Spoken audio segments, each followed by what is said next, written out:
Est-ce que tu peux me parler de ce salon? Donc c'est une pièce dans laquelle forcément on passe la majeure partie de notre temps. Du coup on a voulu une déco plutôt chaleureuse mais en même temps assez sobre. D'accord. Voilà, donc c'est pour ça que c'est plutôt des tons neutres. D'accord, et c'est marrant parce que je vois que tu as même profité des poutres pour glisser des petits objets. Voilà, exactement. Et au niveau des couleurs de ton appartement, c'est des teintes très douces, très neutres, très pastel. Est-ce que c'est un choix donc, de ta part uniquement, de ton conjoint? Est-ce que c'était par rapport à tes enfants? En fait, c'est un choix de couple. On a besoin d'un endroit chaleureux, mais en même temps reposant. Cocooning, parce que je vois que tu as beaucoup des plaids. Ouais, on a beaucoup de plaids, on adore les plaids, que ce soit pour nous, pour le bébé, il y a des plaids partout. Voilà, on adore pouvoir se mettre dans le canapé confortablement, en famille. Il y a quelques années, j'étais très vintage, très décoration chargée, avec beaucoup de couleurs. Et avec le temps, j'ai senti le besoin d'épurer tout simplement la décoration. Donc ça s'est fait petit à petit. Mais en fait, tu vois, cette cuisine, elle existait quasiment pas il y a un an quand on est arrivé. Il y avait juste le meuble du fond.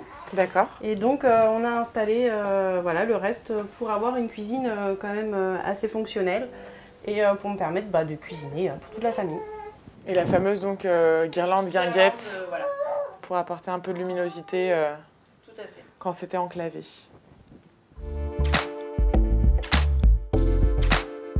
La chambre des filles est sous les toits. Et donc la poutre nous a permis d'installer une balançoire. Le jeu préféré des filles, hein, elles se chamaillent à qui sera la première dessus. Il y a mes deux filles et également ma belle-fille qui vient chez nous un week-end sur 2. L'avantage c'est qu'elles ne se marchent pas dessus et qu'elles cohabitent très bien toutes les 3. D'accord, donc je vois que typiquement dans un espace, tu as donc tes 3 lits, dont Voilà. un qui est superposé, et tu as aussi des meubles d'angle qui sont faits pour... Ben voilà, pour pas perdre d'espace, pour optimiser le plus possible en fait la pièce. Et c'est rigolo parce qu'en fait tous les meubles de la pièce sont à hauteur d'enfant. C'est quelque chose qui me tient à cœur, il faut que la pièce soit vraiment adaptée aux enfants, qu'elles puissent faire ce qu'elles ont envie de faire dans leur chambre, c'est leur univers, il faut que ce soit agréable pour elles. Et comme les filles ont entre 12 et 6 ans, il faut que ça puisse convenir à tout le monde. Une belle déco aussi sur ce bureau. Oui, mais ça sert plus pour les dessins et pour bricoler, plus que pour travailler. On a aussi un joli placard mural. Voilà, qu'il ne faut absolument pas ouvrir. D'accord. Mais voilà, ça sert à stocker tous les jouets des filles. Et c'est vrai que moi, j'aime pas trop que les jouets soient apparents. Donc ici, l'enjeu, ça a été de faire cohabiter un bébé de 3 mois avec un garçon de 11 ans. Et comment ça se passe ? Alors ça se passe très bien, voilà, j'ai la chance d'avoir un grand garçon qui adore son petit frère, donc il est ravi qu'il partage sa chambre. Nao fait ses nuits, donc de ce côté-là, il n'y a pas de souci, tout le monde dort à point fermé. La pièce n'étant pas très très grande, on a essayé d'optimiser au maximum, comme dans tout le reste de l'appartement, voilà. Donc là, il y a le coin de Nao en fait. Donc il me restait de la peinture noire, donc voilà, je me suis dit pourquoi pas donner aussi une petite touche dans la chambre des garçons. Et puis voilà, je trouve que justement au niveau du lit de Nao, ça fait ressortir le bois, voilà, je trouve ça plutôt sympa. Et donc c'est Arthur qui a 11 ans. Voilà, Arthur qui a 11 ans et Nao qui a 3 mois. Et Arthur donc fait ses devoirs ici. Il est fait aussi dans la salle à manger, mais il a quand même un bureau dans sa chambre. Bon, faut savoir qu'Arthur est très peu dans sa chambre en fait, hein. La majeure partie du temps, il est dans le salon, dans le canapé. Donc là, on arrive à la table des devoirs. Voilà, donc la table des devoirs, la table qui sert évidemment à manger, à dessiner. Voilà, c'est un endroit où il y a toujours de la vie en fait. Et puis il faut savoir que on est quand même une famille nombreuse, hein, parce que en tout, à nous deux, nous avons 5 enfants. D'accord. Qui ne sont pas là tout le temps. Mais quand on se retrouve tous ensemble, il faut qu'on puisse manger.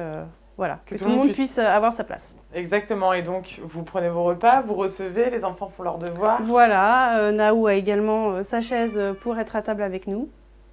D'accord, et je vois qu'il y a le chat aussi qui réclame son emplacement exactement, à table. qui veut participer, voilà. Donc on pourrait peut-être s'installer à cette table et faire en sorte que tu me racontes un petit peu plus de choses sur la vie à la maison.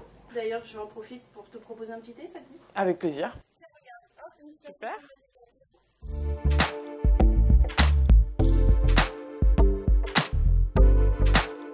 Comment ça se passe la vie d'une maman quand on est blogueuse déco et qu'en plus on a une famille nombreuse ?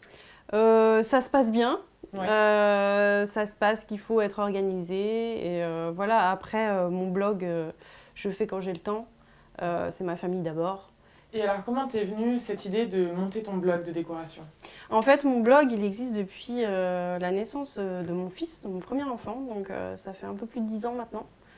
Il n'était pas du tout basé sur la déco au début, et puis au fil du temps, voilà, ça a évolué. Mes goûts pour la déco voilà, ont changé, et j'ai eu envie de partager ça avec les autres. Donc aujourd'hui, tu as quand même une communauté assez importante. Ouais. Donc c'est des gens qui te suivent pour ton goût, tes conseils. Comment tu penses Pour ma déco, pour notre style de vie, j'imagine, suivre un peu notre famille, les enfants qui grandissent. Voilà, c'est un tout, je pense. Chez toi, c'est très blanc, couleur très pastel. Qui dit pastel dit salissant. Avec autant d'enfants, comment tu arrives à maintenir il faut prévoir un petit peu. Donc, quand les enfants dessinent sur la table, eh bien, bon, c'est une table qui, le revêtement permet de passer un coup d'éponge. Ou alors, on met des dessous de table en plastique. Et puis, finalement, les enfants, c'est pas si salissant que ça. Sinon, ça arrive très souvent qu'il y ait le bazar à la maison, que ce soit pas nickel. Enfin, on vit, quoi. Donc... Et toi, est-ce que tu vas salir plus tard? Tu veux que je te la débarrasser? Ouais, je veux bien. Allez. Hop.